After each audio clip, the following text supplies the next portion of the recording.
Hello नमस्कार, मैं Vishwanath Thakur YouTube channel पे आप सभी का स्वागत करता हूं। जैसे कि हम देख रहे हैं, आज की हम देखेंगे रासायनिक अभिक्रियाओं का संतुलन करना। रासायनिक अभिक्रियाओं को कैसे संतुलित करेंगे, तो इसमें सबसे पहले अपने पास एक फार्मूला है। मेटल में कोई भी हो सकती है, अपने पास जिंक हो सकता है, कॉपर, आयरन, मैग्नीशियम, सोडियम। दूसरा है फिर non metal, carbon, sulphur, chlorine, nitrogen. फिर होना चाहिए ऑक्सीजन और फिर है अपने पास हाइड्रोजन। तो जैसे हम देखते हैं कि सबको प्रॉब्लम जाती है कि भाई जनरली हम रासायनिक समीकरणों को कैसे संतुलित करें।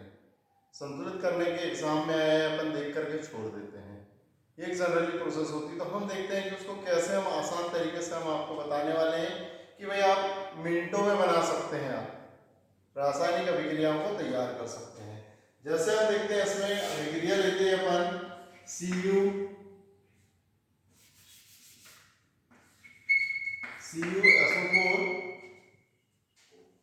प्लस H2O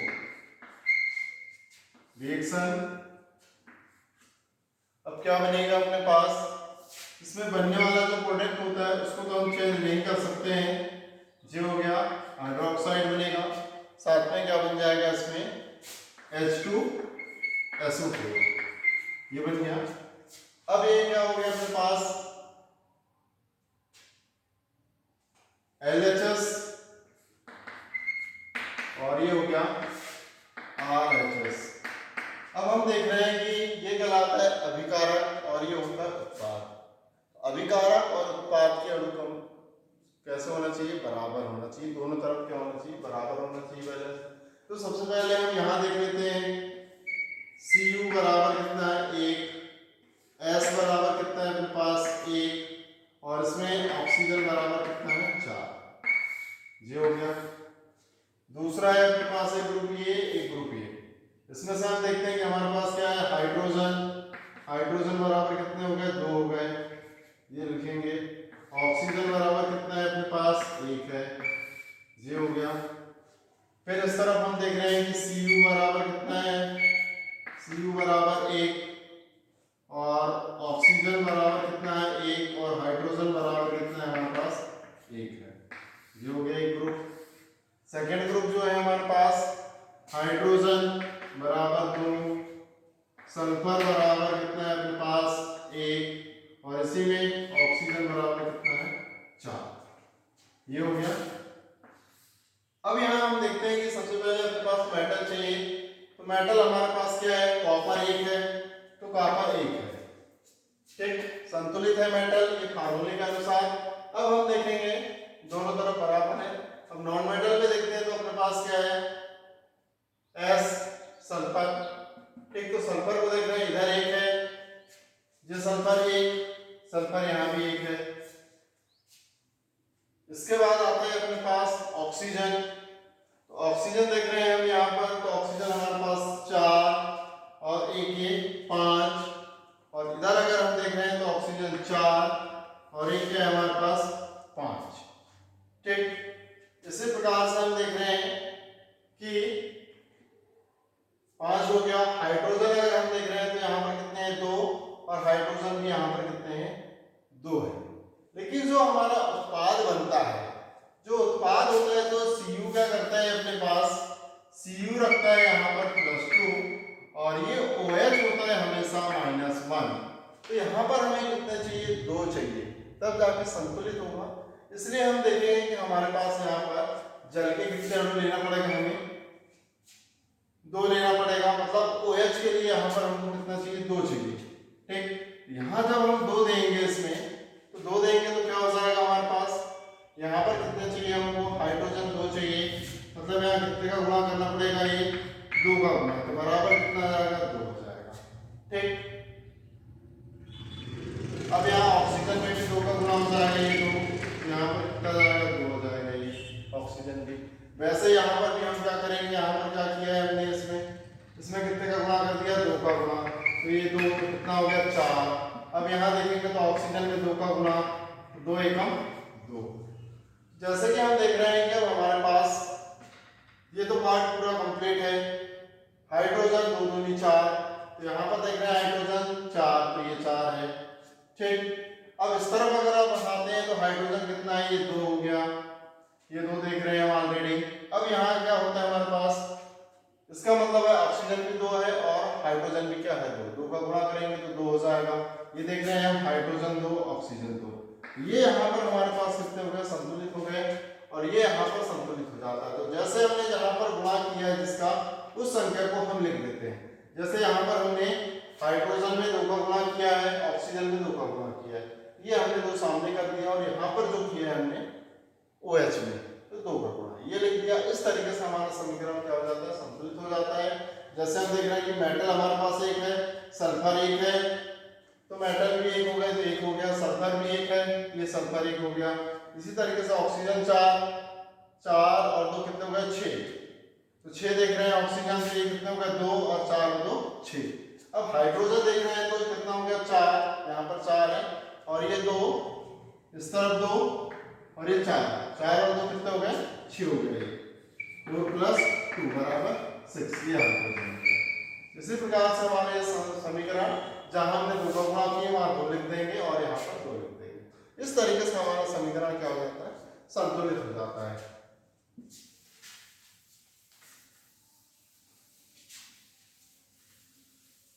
इसी में दूसरा एग्जांपल देखते हैं, जैसे NaCl। अब इसकी क्रिया किससे करा दें हम, किससे करा देते हैं, जल से करा देते हैं, ये हो गया H2O। इसी प्रकार से हमारे पास बनेगा क्या, इसमें जो बनने वाला उत्पाद है उसको हम बदलते नहीं है, तो इसमें क्या होगा, हाइड्रोक्साइड माने NaOH, ठीक, प्लस क्या बनेगा, साथ में जो उत्पाद होगा वो क्या निकलेगा हमारे पास, HCl निकलेगा। अब यहाँ पर हम देखते हैं कि ये समीकरण संतुलित है या नहीं, तो Na = 1 और Cl बराबर कितना, 1।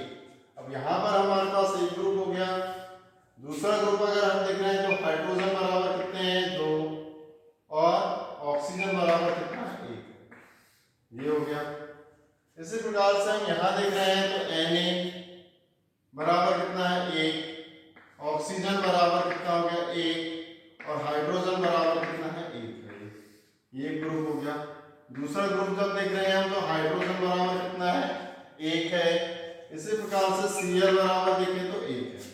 ये हम देख रहे हैं कि इसमें क्या हो गया हमारे पास, अब हम देख रहे हैं इसमें मेटल, मेटल सोडियम 1 है, यहाँ भी सोडियम 1 है। अब हमारे पास नॉन मेटल में आते हैं अपन तो क्लोरीन है, तो यहाँ भी क्लोरीन 1 है और यहाँ भी क्लोरीन 1 है, ये तो हो गया। इसी प्रकार से हम देख रहे हैं कि ऑक्सीजन, तो ऑक्सीजन हमारे पास इस तरफ 1 है, इस तरफ भी 1 है, बराबर है। हाइड्रोजन की संख्या यहाँ 2 है, ये 2 हाइड्रोजन, एक हाइड्रोजन ये हो गया और एक हाइड्रोजन ये हो गया, 2। ये ऑलरेडी हमारा समीकरण कैसे है, संतुलित है, इसलिए हम यहाँ पर कोई भी संकेत यूज नहीं करेंगे संख्याओं की मौलिक की। ये हमारा समीकरण कैसे है, संतुलित है।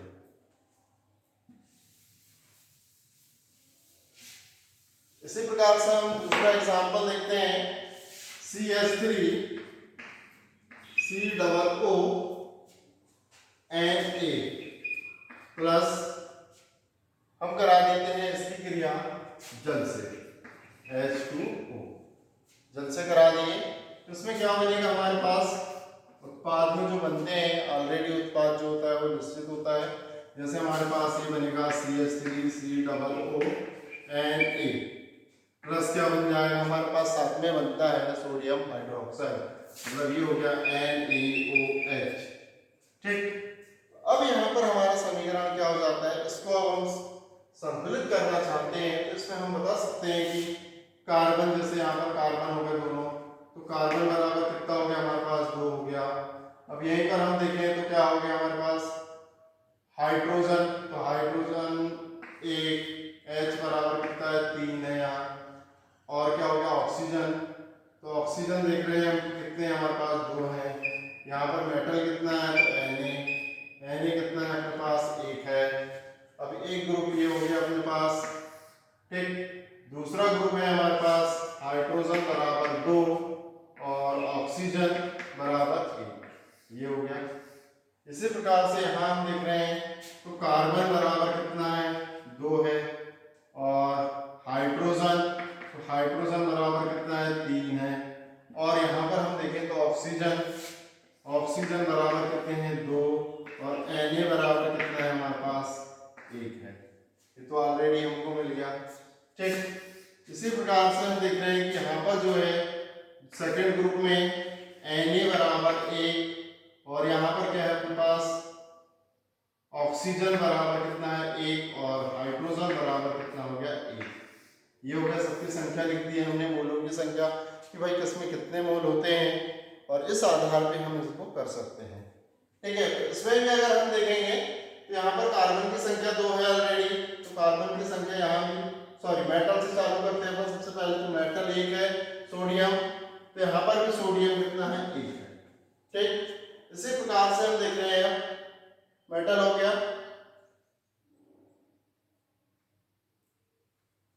ठीक है, तो इसमें हम देख रहे हैं कि जो मेटल है हमारे पास ऑलरेडी है, तो यहाँ पर हम देख रहे हैं कि इसमें जो है चेंज हो जाएगा ना, तो यहाँ पर क्या होगा आयनीकरण होगा चेंज हो जाएगा, तो यहाँ आ जाएगा क्या अपना हाइड्रोजन। अब यहाँ से ये हट जाएगा। ठीक, यहाँ पर आ जाएगा H आ जाएगा। ठीक है, तो अब क्या हो गया हमारे पास एक मेटल ये हो गई, एक मेटल ये हो गया सोडियम। ठीक, अब इसमें कार्बन देख रहे हैं तो 2 है इसमें, तो कार्बन की संख्या यहाँ पर भी देख रहे हैं हम तो 2 है। ठीक, इसके बाद हम देख रहे हैं कि हाइड्रोजन 3 है, तो यहाँ हाइड्रोजन 3 है, यहाँ भी हाइड्रोजन 3। ठीक, 3 और 1 कितना हो जाएगा अपने पास, ये जो हाइड्रोजन है तो 1 प्लस हो जाएगा, तो ये क्या हो जाएगा अपने पास, ये 1 हो गया तो 4 हो गया।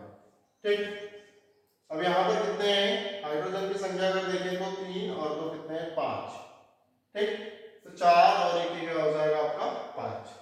जैसे हाइड्रोजन की संख्या जोड़ देते हैं हम 3, 1 4 और 1 ये हो गई 5, ये भी 5 दिख रहा है आपको। अब ऑक्सीजन अगर अपन देखें तो यहाँ पर क्या है ऑक्सीजन बराबर कितना है 2, तो ये 2 दिख रहे हैं ऑक्सीजन, तो यहाँ पर भी ये ऑक्सीजन 2 है और यहाँ पर अगर आप देखेंगे एक ऑक्सीजन तो एक ऑक्सीजन ये है 2 और 1 3, 2 और 1 3। अब हाइड्रोजन कितने हैं अपने पास यहाँ पर, जैसे 2 हो गए 3 2 5, तो इधर भी देख रहे हैं 3 और ये 4 और ये 5। तो अपने पास हाइड्रोजन ऑक्सीजन की संख्या क्या है सेम है, इसलिए यहाँ पर भी अपन कोई भी चेंजेस नहीं करेंगे। तो जहां अपने को कंसीडर करने की जरूरत होती है, जहां अपने को अणुओं की संख्या कम ज्यादा होती है, वहां उस जगह पर हम उनको चेंज कर सकते हैं। आई होप कि आपको वीडियो अच्छा लगा होगा।